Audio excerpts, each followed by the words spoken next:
adoramos, alzamos hoy tu nombre en alto, que tu reino se establezca en la alabanza, que tu pueblo te declare tu poder. Bendito sea el Señor, Dios poderoso. Que Dios les bendiga. ¿Cómo están, hermanos y hermanas? Les habla la pastora María Eugenia Porras y para mí es un placer poder dirigirme a ustedes y compartir la palabra de Dios.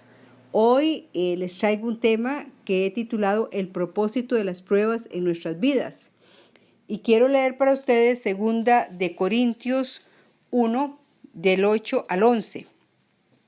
Porque, hermanos, no queremos que ignoréis acerca de nuestra tribulación que nos sobrevino en Asia, pues fuimos abrumados sobremanera más allá de nuestras fuerzas, de tal modo que aún perdimos la esperanza de conservar la vida. Pero tuvimos en nosotros mismos sentencia de muerte, para que no confiásemos en nosotros mismos, sino en Dios que resucita a los muertos, el cual nos libró y nos libra, y en quien esperamos que aún nos librará de tan gran muerte, cooperando también vosotros a favor nuestro con la oración, para que por muchas personas sean dadas gracias a favor nuestro por el don concedido a nosotros por medio de muchos. Hermanos, la Biblia no indica a cuál de las tribulaciones a las que hizo frente el apóstol Pablo durante su ministerio, a cuál de todas se refiere cuando escribe a los hermanos de Corinto. Hay varias especulaciones de los eruditos bíblicos, pero 2 datos sí son ciertos. 1, que aunque no se dice exactamente a qué condición alude el apóstol Pablo, se trata de una situación que podríamos llamar terminal, una situación límite, donde Pablo llega al punto de perder la esperanza de conservar la vida. Una situación muy urgente. Y número 2, que el ministerio de Pablo es una verdadera sucesión de circunstancias dramáticas, de luchas, de conflictos y de muchas pruebas. Pero en medio de toda esa adversidad y de todos esos infortunios, el apóstol Pablo arde de pasión por cumplir la tarea que le fue encomendada desde lo alto. ¿Y cuál es? Predicar a Cristo Jesús. Todas esas tribulaciones y angustias tienen poco que ver con el evangelio que muchos quieren presentarnos hoy en día. Un mensaje simplista que pasa por alto la prueba y en términos prácticos está negando la cruz de Cristo. El mismo Pablo le dice a Timoteo: y también todos los que quieran vivir piadosamente en Cristo Jesús padecerán persecución. He escuchado a muchos cristianos decir que un verdadero cristiano no podría nunca estar preso, y Pablo estuvo preso, o enfermo o ser pobre. Sin embargo, también Pablo, dirigiéndose a los hermanos en una de las cartas a los filipenses, él les dice: sé vivir humildemente y sé tener en abundancia. En todo y por todo estoy enseñado, así para estar saciado como para tener hambre, así para tener abundancia como para padecer necesidad. Todo lo puedo en Cristo que me fortalece. El mismo Señor Jesucristo fue rechazado cuando estuvo aquí en este mundo, fue perseguido, fue detenido y finalmente asesinado. Obviamente no por ninguna desobediencia o pecado, sino precisamente por su fidelidad. En una ocasión el Señor Jesús dijo: mi comida es que haga la voluntad del que me envió. Lo mismo aconteció en toda historia de la salvación con los profetas y los hombres fieles de Dios. Para eso nada más lea Hebreos 11. Y luego de la victoria de Cristo en la cruz y su resurrección, con aquellos cristianos que son comprometidos, que pese a todas las circunstancias han permanecido para testimonio al mundo, menospreciando sus vidas hasta la muerte. De todo ello, la vida del apóstol Pablo es un claro ejemplo. Él dice en 2 Corintios 11:25, nos dice que él ha sido 3 veces azotado con varas, una vez apedreado, dice ahí la palabra, y 3 veces ha padecido naufragio. Pablo, en el capítulo que estamos analizando, que es precisamente 2 Corintios 1, el apóstol Pablo nos dice que fueron abrumados más allá de sus fuerzas. Esto nos lleva a comprender la primera obra que el Espíritu Santo realiza en nuestras vidas a través de las pruebas. No debemos temerle a las pruebas, porque las pruebas producen cosas, nos ayudan al crecimiento espiritual, pero las pruebas, número 1, nos enseñan a no depender de nosotros mismos, sino de Dios. Esta es la primera y gran lección. No hay poder alguno perdurable en nosotros mismos. El poder es solo de Dios y solo en Él podemos confiar, porque Dios es bueno, Él es fiel y justo. Así que esta es la primera lección.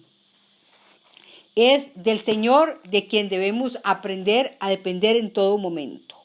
Recuerde lo que dice el autor de Hebreos: puesto los ojos en Jesús, autor y consumador de la fe. El apóstol Pablo, conocedor de la fidelidad de Dios, él nos dice, Él nos libró. En 2 Corintios 1:10, que dice así, Él nos libró y nos libra, y en quien esperamos que aún nos librará de tan grande muerte. Él nos libró. ¿Cuántas veces el Señor en el pasado nos ha librado de situaciones que humanamente han parecido insuperables, y aún nos ha librado de peligros de los cuales muchas veces no llegamos a tener conciencia? Dice por ahí la palabra que nos libró de poderoso enemigo, el salmista, porque Él estaba con nosotros. Debemos tener memoria, hermanos, de la fidelidad de nuestro Padre Celestial y ser agradecidos. Y con ese fundamento podremos proclamar que ayer nos libró, o sea, en el pasado, nos libra hoy, y confiamos y proclamamos como Pablo que también nos librará. Cuando aprendemos a depender de Dios, vamos a aprender el valor de la oración intercesora. Ahí en 2 Corintios 1:11, Pablo dice, cooperando también vosotros a favor nuestro con la oración, para que por muchas personas sean dadas gracias a favor de nuestro por el don concedido a nosotros por medio de muchos. Así que, ¿conoce, hermano, usted el valor de la oración intercesora? La oración intercesora es una oración que se hace siempre a favor de otra persona, pero con la misma intensidad, con la misma pasión, con la misma identificación, como si estuviéramos orando por nosotros mismos. La oración intercesora ayuda a proteger a toda persona que está en problemas y en desesperación, y forma un cerco de protección. La oración intercesora forma una muralla a favor de la persona por la que estamos orando. Debemos pedir a Dios que nos haga hombres y mujeres de oración, y que aprendamos a ser intercesores. Quien ya ha aprendido el valor inestimable de depender del Señor en toda circunstancia, ha aprendido el valor de la oración. Orar buscando la voluntad del Padre Celestial evitará que nuestra energía sea la que lleve a cabo la obra. Muchas veces tenemos mucha energía y deseamos en la mayoría de los casos agradar a Dios. Pero si nos dejamos guiar por nuestras fuerzas humanas, vamos a terminar haciendo todo a nuestro modo y fuera de los tiempos del Señor. Cuando no hay dependencia, cuando no hay quebrantamiento y oración, vamos a usar medios humanos procurando lograr los fines divinos. De ahí la importancia de la prueba, porque la prueba nos confronta con nuestra debilidad e inutilidad. y nos enseña a depender de nuestro Padre Celestial y de toda palabra que sale de la boca de Dios. Y esto me recuerda un pasaje en Segunda de Reyes 20, donde el rey Josafat dijo: porque en nosotros no hay fuerza contra tan grande multitud que viene contra nosotros. No sabemos qué hacer y a ti volvemos nuestros ojos. ¿Cuántas veces estamos en situaciones donde creemos que no hay salida? Y ahí es donde tenemos que buscar a Dios, porque Él siempre nos da, junto con el problema, la salida. Eso dice la palabra. En el desierto y la prueba aprendemos a no depender de las experiencias pasadas, sino que aprendemos a usar la palabra de Dios y a creer y a confesar esa bendita palabra. Hermanos, Dios no puede usar una persona que no está quebrantada y totalmente rendida a Él. La falta de quebrantamiento hace que la persona usada por Dios se vuelva altiva y se vuelva orgullosa. Así que cuando un hombre o una mujer de Dios ha sido quebrantado, su corazón resiste el orgullo y puede ser utilizado en una mayor medida. Hay personas que Dios ha llamado al ministerio y los ha llamado, han tenido un llamado de Dios, pero por su falta de carácter y quebrantamiento empezaron bien, pero terminan mal. Ejemplos en la Biblia: Saúl, que fue ungido por el profeta Samuel, fue llamado para ser el primer rey de Israel, desobedeció la palabra, se volvió en pos de Dios al desobedecer la palabra, y el Señor dice: me pesa haber puesto por rey de Israel a Saúl, y terminó muy mal, lo mismo que Sansón. Aunque tenían unción, no tenían carácter, así que necesitamos ese quebrantamiento para aprender a depender del Señor. Pero resulta que la lección del quebrantamiento no es muy popular hoy en día. ¿Por qué? Porque la gente solo quiere hablar y saber cómo tener éxito, cómo ser próspero con esta teoría de la prosperidad y del éxito.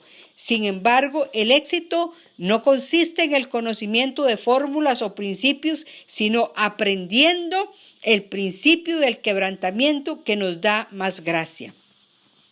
Y eso me hace recordar lo que le sucedió a Jacob, cuando en medio de la noche, conociendo que su hermano Esaú venía con 400 hombres a encontrarlo y que ya no había más lugar para tretas, para mentiras y maquinaciones, fue tocado por el Señor.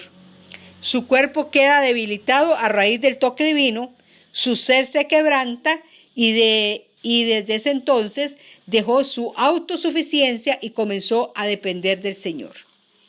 Igual le ocurrió a Moisés, el gran libertador, y sus esfuerzos humanos de liberación. Cuando hizo sus esfuerzos humanos, terminó con la muerte matando a un egipcio. Con el fracaso absoluto de sus planes, comenzó a funcionar la escuela o el seminario de Dios, el cual incluye el desierto y la prueba. Dios nos deja aparentemente solos, porque Él siempre está ahí, en el desierto, en medio de las dificultades y las pruebas, para que aprendamos en quién debemos confiar. Recuerde, puesto los ojos en Jesús, el autor y consumador de la fe.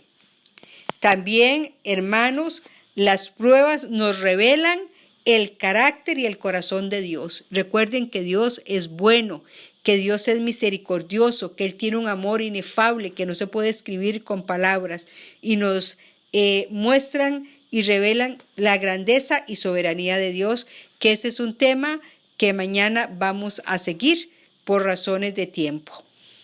¿Qué les parece, hermano, si oramos?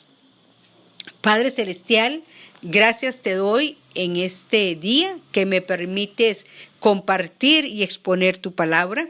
Yo te doy gracias por todos los oyentes. Yo te pido que esta palabra sea una palabra de bendición, de edificación, y que aprendamos a no tener temor a la prueba, porque la prueba nos ayuda a depender de ti, a no depender del hombre, a poner los ojos en ti, y esto va a hacer que nuestro carácter sea un carácter más maduro y bien formado.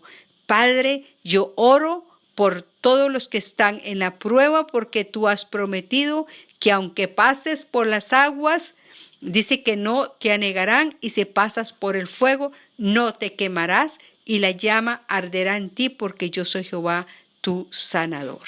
Gracias, Padre, yo bendigo a cada hermano y hermana, y hoy hago la bendición sacerdotal. Jehová te bendiga y te guarde, que Jehová haga resplandecer su rostro sobre ti, tenga de ti misericordia, ponga paz, y que la paz de Dios, que sobrepasa todo entendimiento, guarde vuestros corazones y pensamientos en Cristo Jesús. Que Dios los bendiga, y si Dios lo permite, mañana seguiremos con este tema.